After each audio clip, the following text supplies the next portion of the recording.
王主任，这是我熬夜半年写出来的30万字武侠稿，昆仑九剑。小雅还在医院等着做手术，您行行好，哪怕先预支我50块钱稿费也行啊。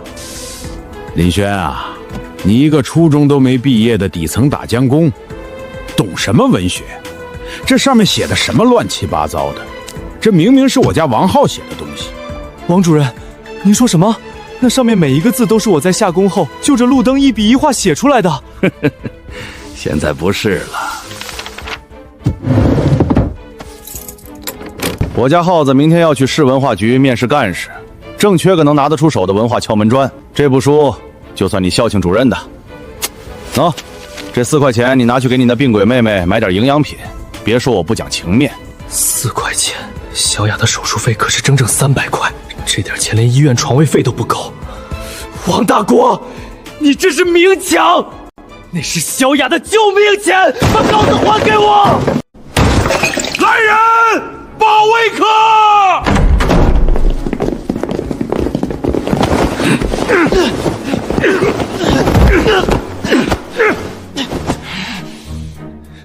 放开我！王大国，你个畜生！你抢我心血，你不得好死！林轩，你平时手脚就不干净，刚才保卫科例行检查，在你的储物柜里搜出了厂里失窃的5桶进口油墨。你放屁！我根本没拿过什么油墨，是你栽赃我！大江工林轩偷窃国家财产，品行恶劣。现在我代表厂办正式宣布，立刻开除林轩厂籍，没收当月工资，给我丢出去！不，你不能开除我，我妹妹还在等钱救命啊！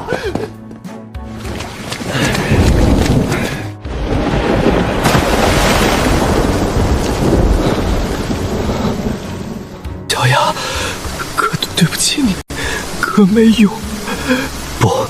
不能就这么认命，就算从泥潭里往外爬，我也得爬出一条活路。王大国、王浩，我发誓，我要你们付出1000倍、100倍的代价。丁，检测到宿主极致的不甘与强烈的创作执念，白金书魂系统正式激活，正在融合未来30年网文黄金法则，融合完毕，已掌握黄金3章定律、极致卡文断章技巧、情绪流爽点降维打击体系，解锁神级被动技能人形活字印刷。我懂了，昆仑九剑节奏拖沓，无柄真言，根本不懂真正的想爽点。林小雅，你哥要是今天再交不上这30块钱床位费，你就赶紧给我滚出医院，别占着茅坑不拉屎。张阿姨，求求您再宽限半天，我哥马上就发工资。发工资？我呸！我刚才都听红星厂的家属说了，你哥手脚不干净，因为偷公家油墨被开除了。一个贼的妹妹，还想赖在我们医院？住手！我妹妹的住院费3天之内我连本带利交齐，现在别碰她。好，我给你3天，到时候拿不出钱，我看你怎么死。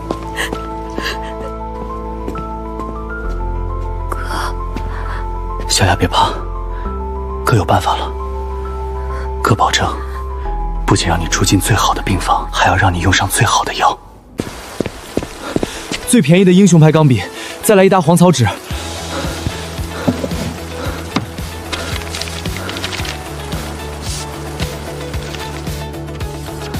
退婚流开局，天骄沦落，末期少年穷，拯救叫斗破八荒。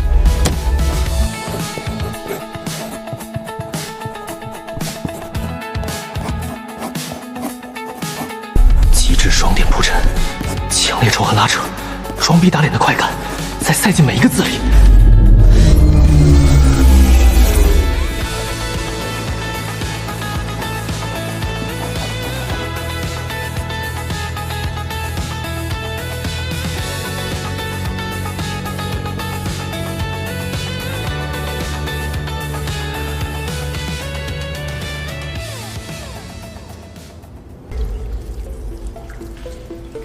王大国、王浩，你们引以为傲的铁饭碗和窃取来的虚荣，老子要用这3万字，把他们砸得连渣都不剩。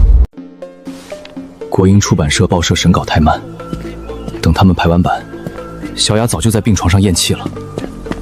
我要走一条前人没想过的野路子，下沉市场。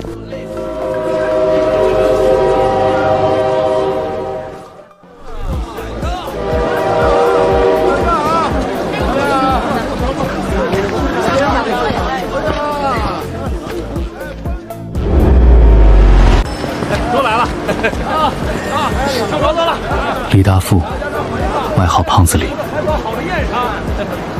现在只是躲城管的小商贩，几年后却会靠倒卖磁带成全省渠道大鳄。哎呦，小兄弟，买书还是买画报？港台当红女星的挂链，5毛钱一张，保准带劲儿。我不买东西，我来是给你送一笔大富贵的，就看李老板你有没有胆子接。拉倒吧，小兄弟，你这身行头，全身上下掏不出2块钱，还给我送富贵，赶紧走，别耽误胖爷我做生意。这是我写的小说《斗破八荒》，你只看前3页，如果看不进去，我转身就走，绝不纠缠。什么破书名，还自己写的，我倒要看看你能写出一朵什么花来。开局天才变废物，家族白眼，未婚妻高手上门退婚，这节奏也太快了！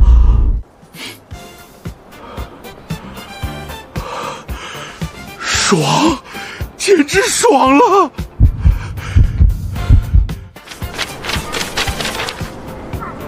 这就没了，这就没了，后续呢？老爷爷出来了没？那未婚妻后悔了吗？后续都在我脑子里。这部书如果印出来放到火车站、录像厅和学校门口卖，你觉得能卖多少？兄弟，这是要爆啊！你说怎么合作？很简单，我出内容，你负责找印刷厂连夜赶印、铺货，利润抛出成本，咱们5-5分账。分成没问题，可正规印刷厂得要文化局版号，排版和制裁也是一笔巨款，咱们根本没那个本钱啊！谁说要去正规印刷厂排版？去找地下黑作坊，不需要排版打字，直接拿我的手稿去复印，然后缩小比例，裁切成巴掌大小。巴掌大小？那字儿得多小啊？这能行吗？这叫口袋书，巴掌大，好藏。学生上课能藏在课本下面看，工人上班能塞在口袋里看。关键是成本极低，一本只卖2毛钱，普通人买起来连眼皮都不眨一下。这哪里是穷苦工人，这简直是个商业天才！干了！人死鸟朝天，不死万万年！走，城南有个地下小印刷厂，老板跟我熟，咱们今晚就算不睡觉，也得把这一批一货给搞出来。正规军有正规军的打法，但在这个野蛮生长的年代，地摊游击战才是撕碎旧规矩最快的利刃。王大国，你以为砸了我的饭碗就能让我屈服？好戏才刚刚开始。快来看，快来抢啊！最新港台武侠风，只要2毛钱一本，上课能看，被窝能看，买不了吃亏，买卖不了上当。这什么破纸啊？复印的字迹还这么糙，斗破八荒，作者叫破晓，没听过。 3年修为尽丧，沦为家族废物。今日，云山宗天池娇女带着宗门长老踏碎萧家大门，当众悔婚。我的天，这书怎么不按套路出牌？上来就把主角往死里踩。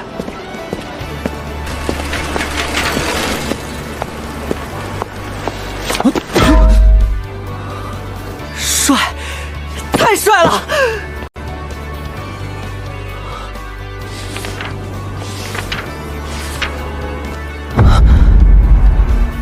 萧火火手持玄铁重尺，一步走上擂台，对面是不可一世的萧宁。萧火火眼神如刀，重指撕裂空气，带着恐怖高温，狠狠朝萧宁头顶劈下。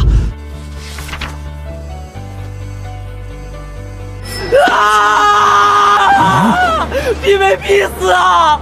你倒是写完啊！这作者有病吧？哪有断在这里的？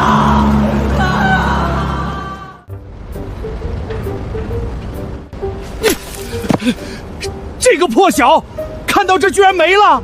这书是谁卖的？老子要给他寄陶片！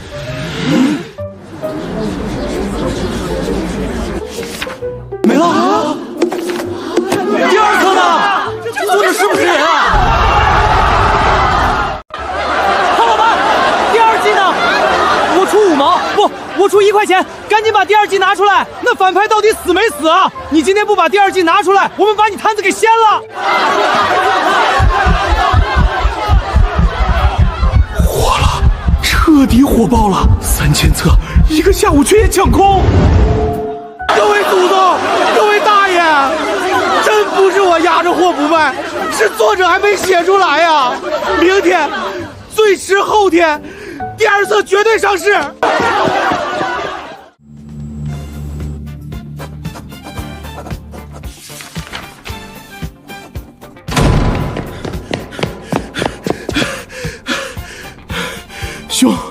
兄弟，你神了！你简直是活神仙！3000册，2毛钱一本，成本5分钱，全卖光了，连别人退回来的残次品都被抢走了。现在全县至少有1000人满大街找你这个破响，要找你算账呢。这只是前菜而已。胖子，你知道什么叫断章吗？啥叫断章？就是把所有人的期待推到临界点，在谜底即将爆开的前一秒，干干净净的收住。人对未完成的故事天生无法容忍，我要让他们急，让他们追，让他们必须翻开下一册去寻那个答案。兄弟，你这脑子不发财简直天理难藏。你说吧，接下来怎么干？胖爷我这条命以后就跟着你混了。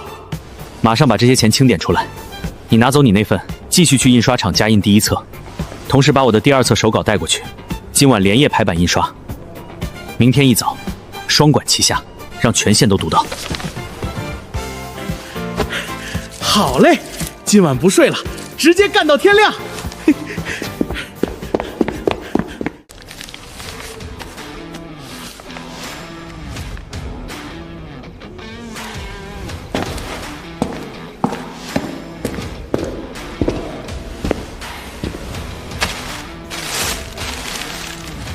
这么多零钱啊！给林小小续住院费，先交3天。300块钱就能把一个人逼到墙角，今天我就用你们最瞧不上的小说，把失去的一切连本带利拿回来。哎呦，嫂子，您今天怎么有空亲自来医院啊？王主任身体挺好的吧？耗子去文化局报道的事儿妥了吗？妥了。我家老王把路都铺好了，耗子现在可是拿着大作家的手稿去面试的，晚报都开始连载了，以后那就是国家干部。哪像那个林轩，天生一副穷酸讨债相，居然还敢偷厂里的油墨，活该被开除。可不是嘛，林小雅现在还赖在我们病房不走呢。下午林轩还说3天内交齐住院费，我呸！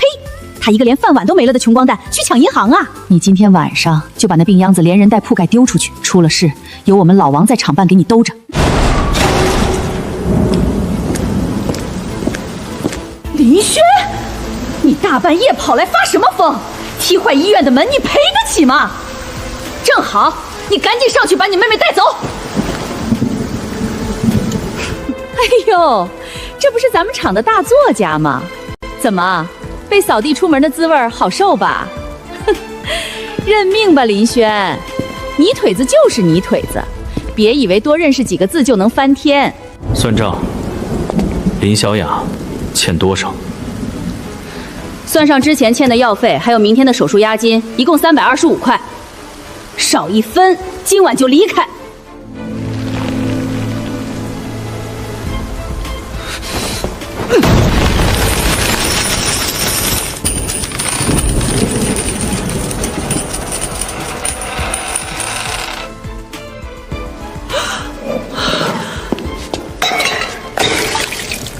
点钱。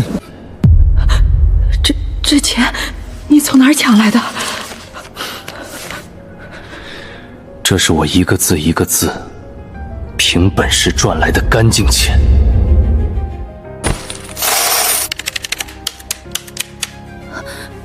张护士长，这里一共是580块。钱够了吗？够了。马上给我妹换病房，我要住院部3楼南向的单人高干病房，用最好的进口消炎药，安排最好的主刀医生。少一样，我明天就去卫生局举报你区别对待病人。是，我马上安排护士去推林小雅换房间。刘婶子，你刚才说泥腿子翻不了天，你想干什么？我警告你，老王可是厂里的领导。回去转告王大国和王浩，他们偷走的那30万字，只是我不要的垃圾，踩着我的骨血上位，是要付出代价的。你们头顶的那片天，我林轩翻定了。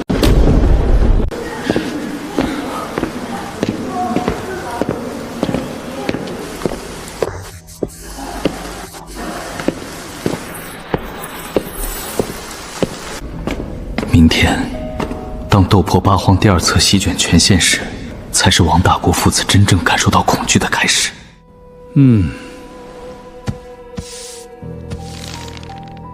好，写得好啊，写得好啊，耗子，这下你可是彻底在全市文化界露脸了。爸，这算什么？市文化局的赵主编说了，我这文风古朴厚重，有大家风范。等连载满1个月，就正式给我办入编手续，以后我就是国家干事儿了。林轩那个小兔崽子还敢跑到医院去拿钱砸你妈？呵呵，等你在文化局站稳脚跟，我随便找个由头就能把他在县城里摆地摊的营生连锅端了。昆仑九剑，名字听着倒挺霸气。这写的什么玩意儿？啊？咋了？这可是《市晚报》推荐的青年大作家写的，说是传统武侠的复兴呢。复兴个屁！一整版1000多字，主角没出场，反派也没出来，整整写了1000字。男主师傅怎么跑茶？老子是来看大侠的，不是来看老头跑茶的。还真是文绉绉的，看着直打瞌睡。跟斗破八风比，简直就是一碗白开水。第2册，斗破八荒第2册出了。火车站胖老板刚拉来一箱，我抢到了。快给我看看，笑火火那一尺子到底劈死那个嚣张反派没有？好，劈得好，劈死这个小兔崽子！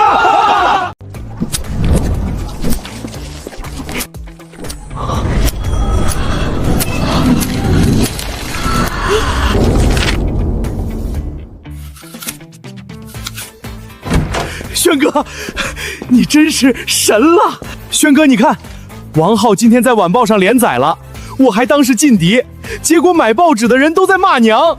咱们斗破八荒第2册刚摆出来半小时，5000册全被抢空了。很正常，王大国父子只知道偷我的原稿，却根本不懂小说的核心。那是我半年前写的废稿，前5万字全是在铺陈世界观和风景，没有金手指，没有反转。大家每天干活已经很累了，只想看个痛快，谁有耐心看他写1000字喝茶？传统文学有它的价值，但在通俗读物这个下沉市场，没有看点就是原罪。轩哥，那咱们接下来怎么办？第2册最后又卡在主角进深山寻宝遇到高手，那帮人已经在我摊子前就坐示威了。不急，让子弹飞一会儿。第3册的稿子我已经写好了，但明天我们不卖。啊？不卖？这可是赚钱的机器啊！一天不卖得少赚多少钱啊？胖子，知道什么叫饥饿经销吗？明天停更1天，我要让全县读者对斗破八荒产生饥饿感，只有情绪积攒到顶点，才会彻底爆发。如果我没猜错，晚报社的举报信箱明天就要被读者塞爆了，王浩很快就会面临没有大纲、剧情崩盘的死局。赵主编，这都是今天下午加急送来的读者反馈。拆开念念，大家是不是都夸我们眼光好，发掘了传统武侠的新星？念啊，愣着干什么？他说昆仑九剑写的跟裹脚布一样又臭又长，浪费老子的报纸钱。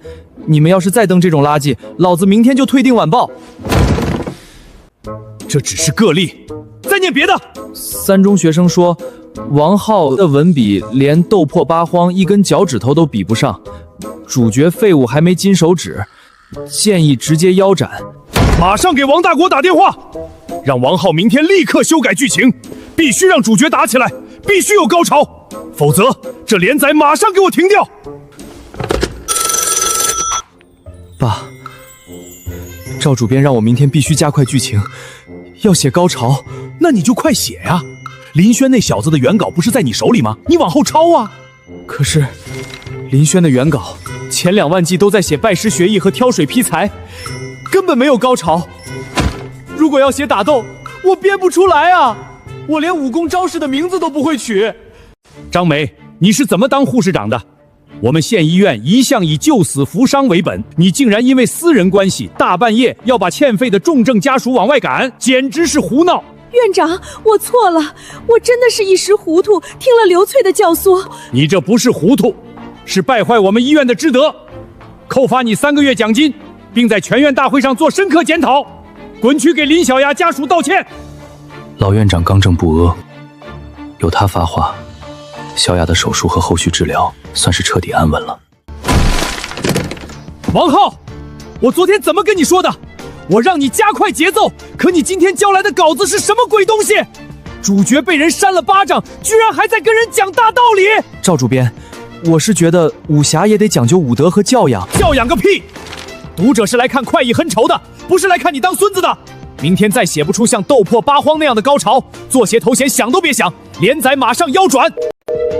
爸，完了！出版社说我要是再写不出高潮，作协头衔泡汤，连载也要停。可林轩那个废稿大纲，我真的接不下去啊！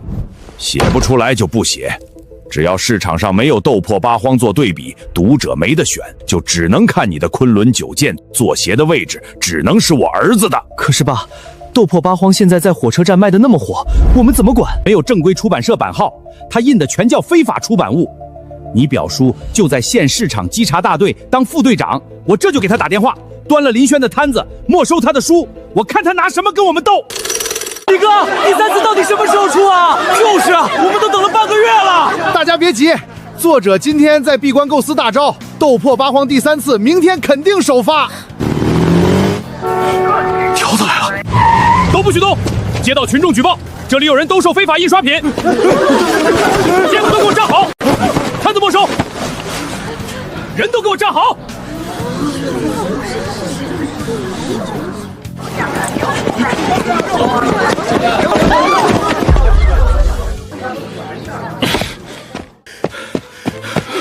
轩哥，出大事了！市场稽查队突然突击检查，把咱们摊子全抄了，剩下几百本存货全军覆没。这肯定是王大国动用关系搞咱们。这下完了，咱们没了固定摊位，明天第3册印出来怎么卖啊？胖子，你觉得水坝能挡住所有的水吗？啥意思啊，轩哥？这都火烧眉毛了。王大国以为查封火车站一个摊位就能切断我的渠道，但真正的市场是不在阳光下的下沉网络，化整为零，全民翻销。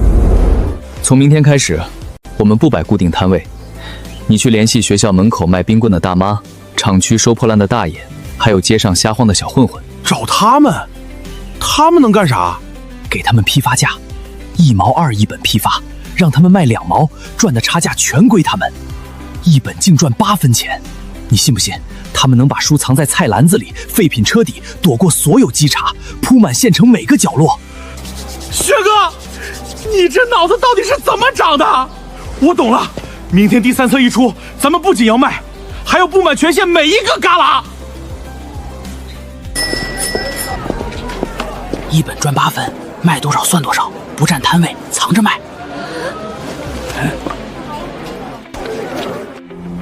霸权打压，在绝对爆款质量和降维游击战术面前，传统的傲慢只会被撕扯得粉碎。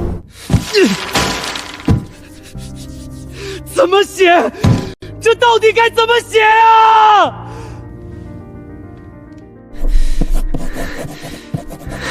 不管了，不就是要打吗？我瞎编还不行吗？绝世神功，绝世美女投怀送抱，对，就是这样，这不就是高潮吗？这没看点吗？今天这晚报上写打戏没？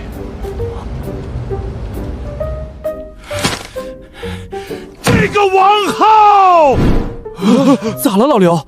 这主角不是爆发神功把反派打趴下了吗？昨天主角还是废柴，今天大吼一声就无敌了。前面的铺垫呢？修炼过程呢？这叫喂毒，纯的喂毒。完了，胖老板被抓了，今天第3次肯定买不到了。小同学，买红薯不？大爷，我不饿。嘿嘿，1毛钱一个红薯，加2毛钱。这红薯皮儿里夹着全县最好看的武侠小说。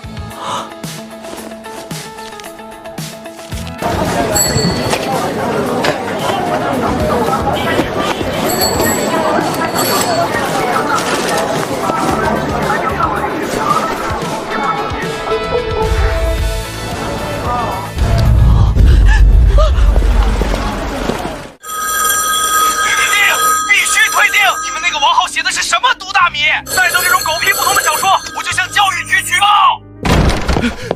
赵主编，出大事了！今天咱们市晚报零售销量暴跌了40%，订阅处的退订电话已经把线路打爆了，全是因为昆仑9剑崩盘连载。王浩，你就是个绝世草包！你写的那个剧情，把我们晚报的口碑全毁了。因为你的恶劣影响，下个月的青年作协名额正式取消。昆仑9剑明天登一个大结局，直接给我腰斩！以后星空出版社的大门你半步都不准踏进来！完了，全完了！我的作社名额，我的干部头衔，林轩，肯定是林轩干的！明天市文化广场不是要给你办新兴作家签售会吗？我们雇人去排队。昆仑9剑被全城骂惨了。签售会很好，胖子，明天把我们准备好的大招拿出来。就在他们的签售会对面，我要给王大国父子送上一份身败名裂的大礼。好！台下这些人都是我花1毛钱一个雇来的红星场闲散家属。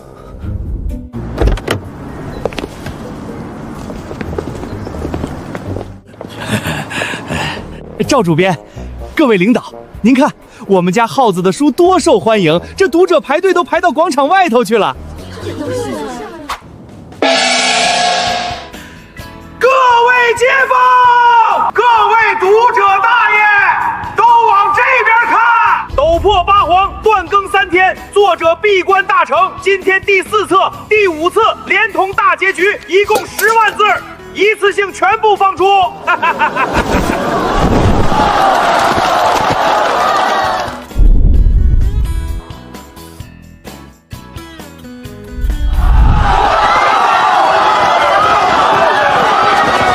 大结局，一次性放10万字，我等了整整3天了，快给我来一趟！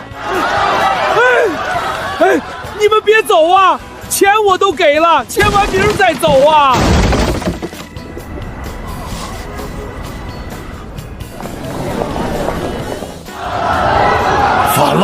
反了！这是扰乱社会治安！林轩，你个被开除的盲流，你敢在文化广场卖非法出版物，我要去派出所告你！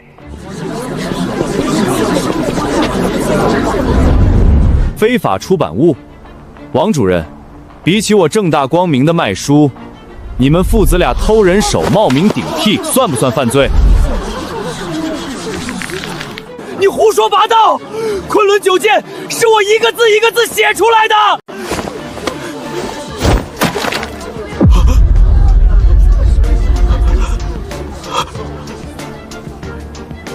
这是昆仑九剑最初的设定大纲、人物小传和废弃初考，每一页都有我半年前的修改批注和日记日期。我问你，第1卷第7章燕子3抄水是踩左脚竭力还是右脚？第12章反派毒药3效半步香，解药除了雪莲还要哪位引子？男主手里的剑叫九剑，9把剑分别对应奇经八脉哪个穴位？他是左脚，不对，是右脚。解药是人参。原来是个偷人家手稿的贼，怪不得昨天晚报连载写的跟狗屎一样，原来是后面大纲没偷到，自己瞎编的。你们好大的胆子，敢用偷来的废稿欺骗出版社，欺骗世速协！我正式宣布，昆仑九剑永久腰转。王浩，你永远别想踏入文化界半步。完了，全完了！我的作协名额，我的干部头衔。林轩，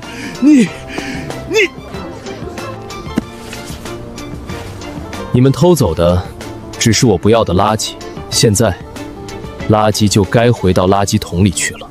兄弟们，打死假冒伪劣，咱们斗破八荒大结局正式开售。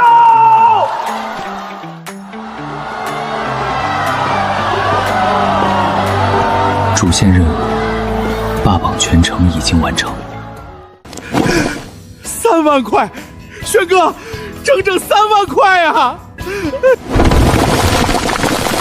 斗破八荒大结局10万册，今天下午在全县各大网点彻底卖疯了。咱们现在可是真正的万元户了，在县城能横着走了。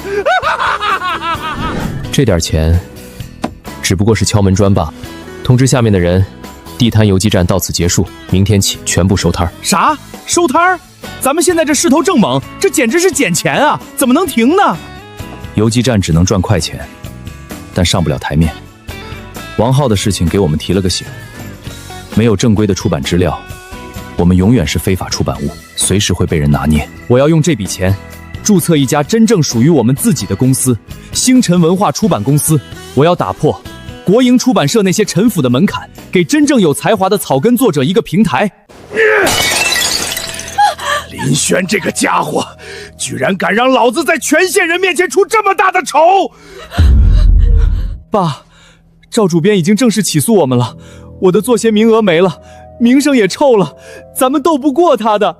他那本书太邪门了，全城的人都在看，咱们还是认输吧。认输？老子在红星厂干了20年车间主任，轮得到像一个被开除的打浆工认输？可是他现在手里有几万块钱，还要去工商局注册什么文化公司？开公司？好啊，有钱是吧？我是印刷厂主任，他想搞出版，就必须要有纸。没有我的点头，他连一张擦屁股的草纸都买不到。慢着，孙科长，这字儿你可不能签啊！你都身败名裂了，还敢出来瞎蹦跶？我们红星厂下半年的生产任务加重，这库房里剩下的5吨新闻纸，我们红星厂按照国家调拨价全包了。哎呦，王主任，您亲自来提货啊！既然是国营大厂的计划内调拨，那自然是你们优先。王大国，你故意找茬是不是？是又怎么样？我掌握着这个县城所有的纸张配合，有我在一天，你的公司就永远别想印出一个字。王大国，你信不信？你今天抢走的这5吨纸，明天就会变成压死你们红星印发厂的最后一根稻草。哼，大言不惭，我等着看你怎么死！轩哥，怎么办？这老小子真掐住咱们脖子了，没纸，咱们怎么出新书啊？谁说一定要在这个县城买纸？邻省特区刚刚实行价格双轨制改革，那里的私人造纸厂纸张质量更好，价格只有国营厂的1半。国营不运，我们就自己买车，建立属于我们星辰文化的私人车队。轩哥，真要买车呀？一辆2手东风大卡，就算快报废了，也得1万多块钱呢。做大生意，永远不要心疼工具的钱，这不叫花钱，这叫投资。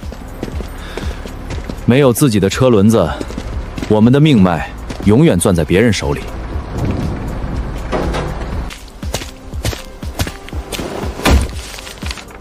这辆车1万2，连过户手续带加满油，我今天就要开走。好嘞，小老板痛快，手续我马上给您办齐。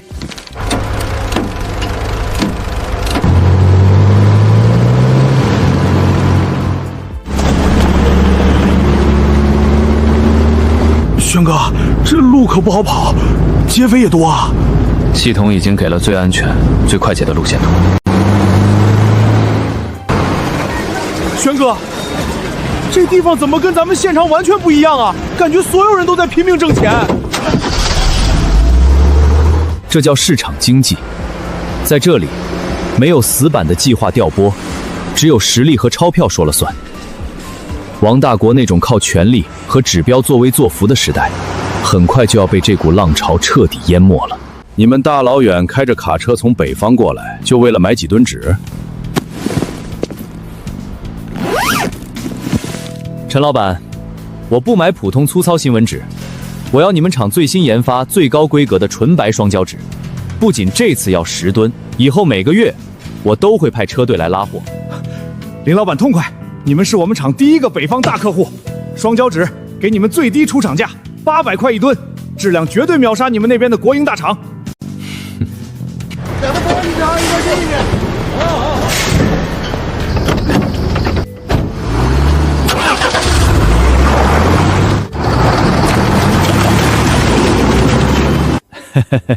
主任啊，那个林轩已经消失快1个星期了，他那个星辰文化公司连个纸片子都没印出来呢。哼，全县的纸都被我锁死在仓库里了。他林轩就算有通天的本事，没有纸，拿什么印书？等明天我再去工商局举报他个空壳公司，彻底把他营业执照吊销了。怎么回事？谁把重卡开进家属院和厂区这边的路上了？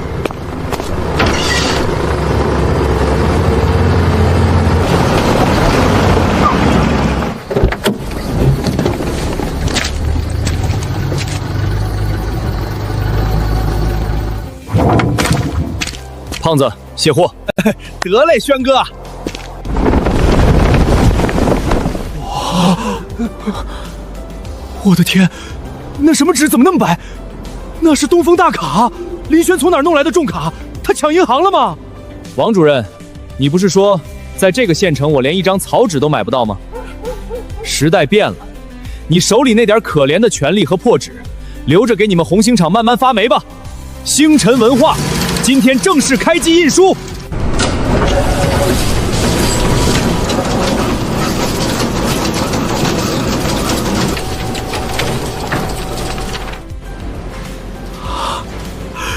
轩哥，这纸张这印刷清晰度简直跟坏报一样漂亮。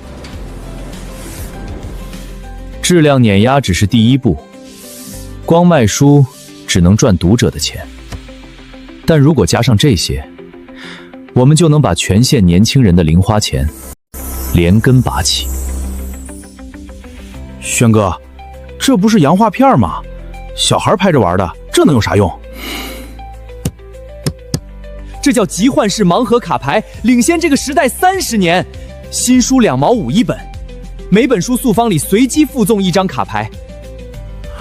普通卡随便出，稀有卡10本书1张，主角稀有闪卡100本书才放1张，集齐12张普通卡换1张超大海报，抽到稀有闪卡直接奖励一把1米明清元剑模型玩具。这帮小兔崽子为了抽那张闪卡，为了那把大木剑，他们哪还这是在买书啊？他们这是在抽奖啊！同一本书，他们能买上10本8本。有，刚送来的，叫《凡人修仙录》。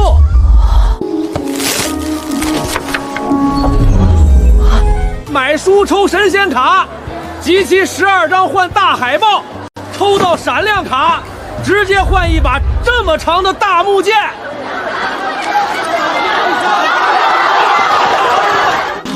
老板，再给我来2本凡人，我要抽闪卡。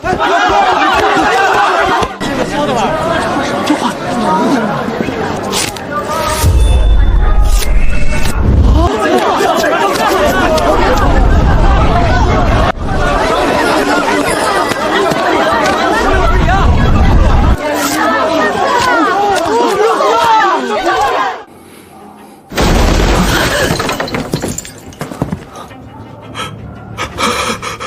王大国，你利用职权强行把造纸厂的5吨劣质新闻纸全买回了仓库，现在人家凡人修仙录火遍全城，咱们印出来的昆仑9件没人要，那5吨纸全砸在手里，厂里这个月直接亏空将近1万块钱，因为你的公报私仇，下个月600多号工人的工资都发不出来了。你这个车间主任被撤职了，厂里已经成立调查组，准备去跟纪委解释吧。林轩，你个被开除的泥腿子，害得我丢了官，还要去蹲大牢。我就算是死，也要咬下你一块肉来！精神破燃，赌博性质，只要往上刚上线一扣，林轩就完了。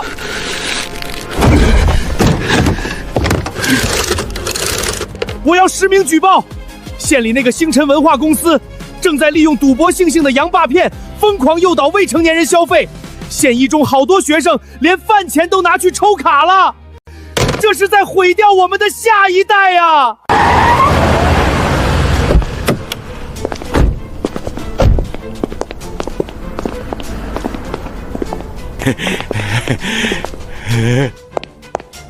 接到群众实名举报，你们公司涉嫌利用非法手段诱导未成年人过度消费，立刻停止所有机器运转，接受检查。领导，误会啊，我们就是卖普通武侠小说的，用带有赌博性质的闪卡骗小学生的饭钱去买你们那些破书。林轩呢？让他滚出来！你们这种黑心商贩就该去蹲大牢！林轩，你给我出来！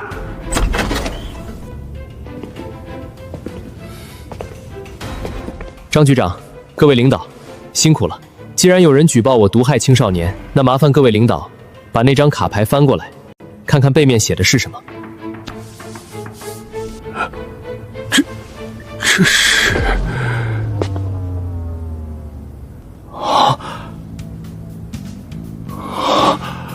我们这叫寓教于乐中华国学收集卡。学生觉得死记硬背太枯燥，我们就把国学经典印在武侠人物卡背后。学生来兑换海报和玩具，不仅要集齐卡牌，还必须当场背诵卡牌背面的古诗词，背不出来坚决不给兑换。你狡辩！你这明明就是为了赚钱！你那书卖的那么贵，有些学生一天买10本。我们有严格的防沉迷规定，没有家长陪同，每天限口2本，绝不允许过度消费。我们将抽取这本书10%的利润，为县一中捐建一座全新的公益图书馆。我们赚了钱反哺教育，难道这也是资本主义腐朽作态？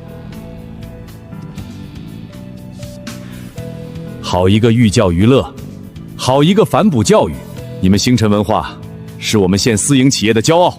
王大国，你自己贪污受贿，导致资产流失，现在居然还敢捏造事实，恶意举报热心教育的良心新企业。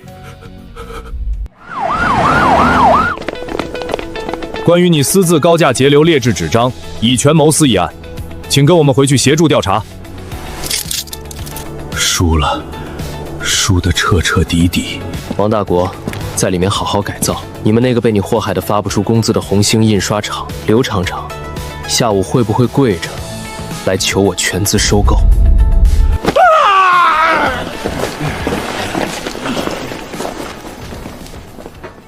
发工资，我们要吃饭，严惩贪腐，还我血汗钱！厂长，信用社肯放贷吗？哪里放了贷呀？那不当人的家伙，把钱全砸进了一仓库发霉的劣质纸里。县城里现在有一家企业，手里握着大把现金，书卖的全省都是，正缺大量印刷产力。如果能接到他们订单，咱们厂不仅能活，还能大赚一笔。你让我去求那个被咱们开除的底层打江工，他前几天刚把王大国送进监狱，他恨透了红星厂。厂长，面子还重要吗？备车去星辰文化。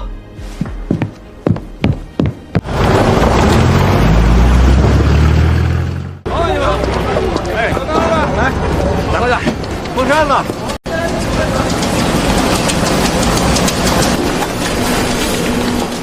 哟，这不是红星厂的刘大厂长吗？今天刮的什么风，把您吹到我们这非法黑作坊来了？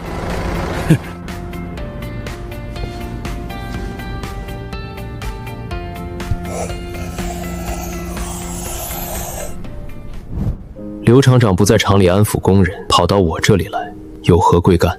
林老板，我今天来是代表红星厂600名职工来求您的。只要您肯把印刷订单分包给我们一部分，价格好商量，就当是拉老东家一把。拉老东家一把？当初王大国抢我的手稿，诬陷我偷东西，把我开除的时候，你在哪儿？那是王大国蒙蔽了我。作为一厂茶长，任由手下中饱私囊，任由落后设备吃灰，印出来的东西连狗都不看。你不是受害者，你是无能。你想用我的钱，我的书，去养活你们厂里那群天天喝茶看报纸的闲汉干部。星辰文化不是做慈善的。我明白了，红星厂注定要死在我手里了。站住！我没说不救红星厂的工人，但我不需要外包，我要的是全资并购。半小时前，我已经跟县委书记通过电话，县里正愁怎么甩掉你们这个大包袱。国家马上要出台企业承包和改制的新政策，我们星辰文化就是全县第一个试点。第一，我承担红星厂所有外债，一次性补发全厂工人拖欠工资。第二，所有工人全部保留，工资翻倍，实行计件考核。第三，原来厂办所有科长、主任、副厂长，包括你在内，全部撤职，能干活的下车间当工人，不能干活的拿遣散费，立刻滚蛋。林轩，你这是在羞辱我，你这叫趁火打劫。我就是在趁火打劫，你又能怎么样？面子和600个家庭的饭碗，你自己选。门在那边，签还是不签？给你1分钟。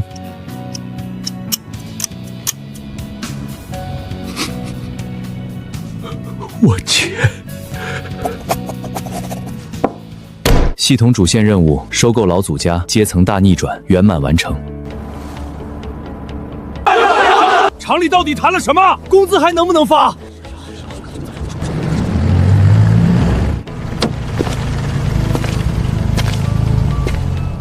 大家都静一静，县里已经批复红星厂改制方案。从今天起，红星印刷厂正式并入星辰文化出版公司。咱们那个被打跑的打江工林轩当了咱们老板，工资怎么办？厂子卖给他，他能发得出来钱吗？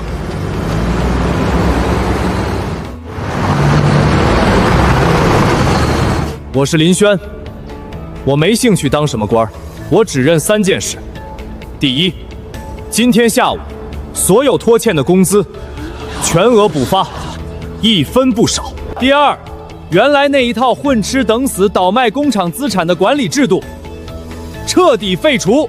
从明天起实行计件工资制，多劳多得，能者上，庸者下。如果谁还想搞王大国那一套，我保证他会在全县彻底没饭吃。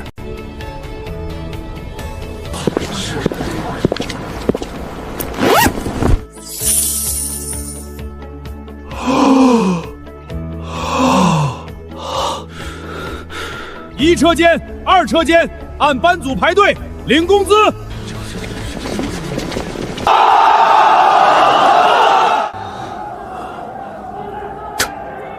他真的把钱发了。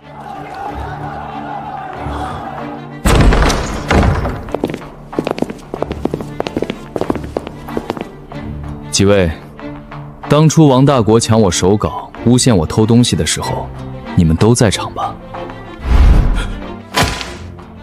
你们这些人，星辰文化养不起，这是遣散费，每人3个月工资，拿了钱立刻滚出这个大院。如果让我发现你们以后在厂区附近鬼鬼祟祟，我有的是办法让你们后悔。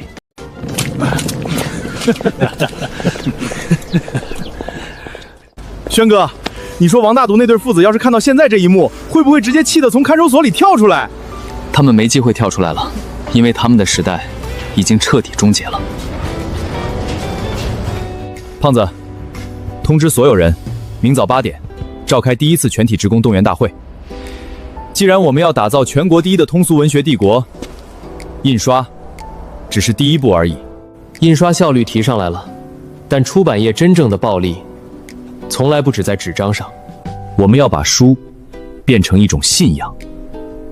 从现在开始，全面启动星辰周边计划，主角同款配饰、限量版典藏礼盒、主题信纸与邮册。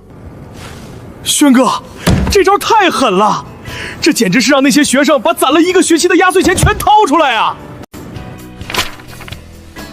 这叫全产业链收割。我们还要建立特约粉丝团，设立阅读积分榜。凡是集齐本季度所有单行本及周边的读者，可以获得星辰钻石贵宾卡。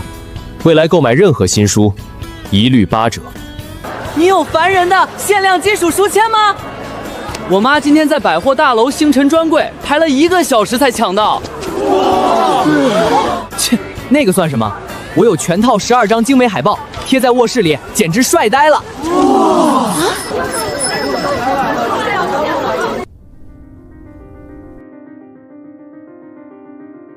这种粗鄙不堪的快餐文学，简直是文化界的毒瘤，必须向省文化厅提交申请，全面禁止这种低俗文化出版物的商业化运作。林先生，关于纸张特供合作，董事会已经通过了，但省城那边传来风声，有人想联合抵制你们的出版资质。抵制，让他们来。文化的力量，从来不是靠几篇文章就能封杀的。我就知道你不会慌。明天我会正式发布《凡人修仙录》的全国招募更文令，并在省内发行第1份星辰文学周报。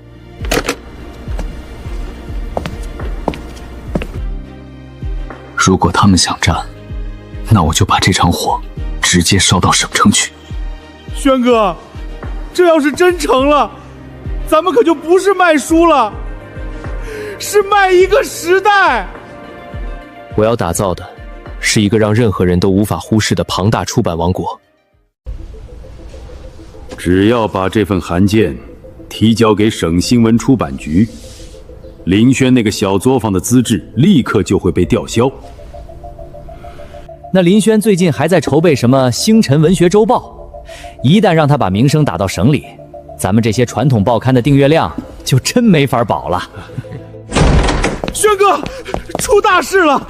省里的文学协会发文了，点名批评咱们搞低俗商业包装。抵制？他们这是怕了，他们害怕的根本不是低俗，而是星辰文化打破了他们垄断话语权和利益分配的规矩。我们要打一场闪电战，他们想用官方报纸封杀我们，那我们就直接绕过他们，用更具冲击力的渠道把声量放大。头条是作者独家采访，第2版是卡牌兑换英雄榜，第3版是草根文学投稿专栏。谁被采纳，稿费是普通报刊整整3倍。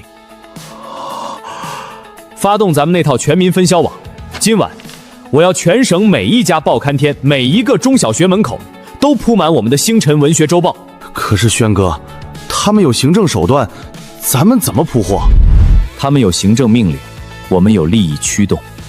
告诉所有分销商，这一期报纸供货价2分钱，2分钱，售价1毛钱。星辰文学周报1毛钱1份儿。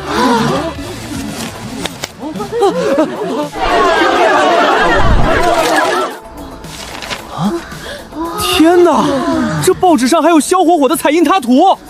快买快买，这一份才1毛钱，比那些死气沉沉的晚报好看1万倍。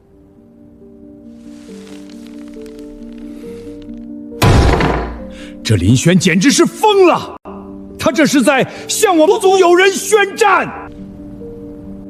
宣战，这只是热身。赵德才，你封杀的越狠，我的星辰文学周报卖的就越快。你以为你在保护文学的圣洁，其实你只是在为我的帝国铺路。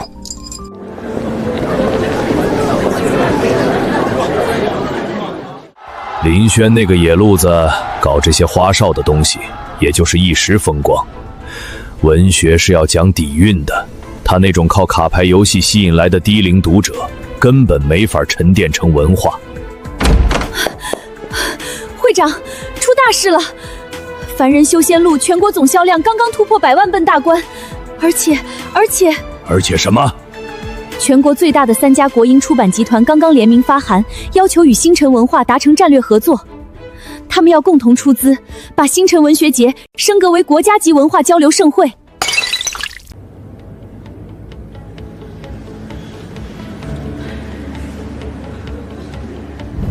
文学不应该只是象牙文里的孤芳自赏，真正的文学是能让每一个渴望改变命运的年轻人产生共鸣，是能让这个时代沸腾起来的精神燃料。从今天起，星辰文化将出资200万设立星辰青年文学奖，只要有才华，这里就是你们的舞台。时代的车轮从来不会为了几个守旧老顽固而停下。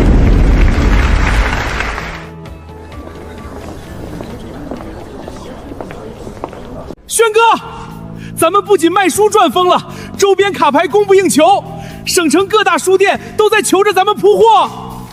这些只是开始，我们的目标不是赚钱，而是建立属于星辰文化的文化话语权。在这个新时代，谁掌握了内容，谁掌握了年轻人的注意力，谁就是规则制定者。从明天起，开始运作星辰第1部电影改编项目，让我们的角色从纸面走到荧幕上。这1年，我从红星印刷厂的小小打江工，一路逆袭，在巨头封锁中杀出血路。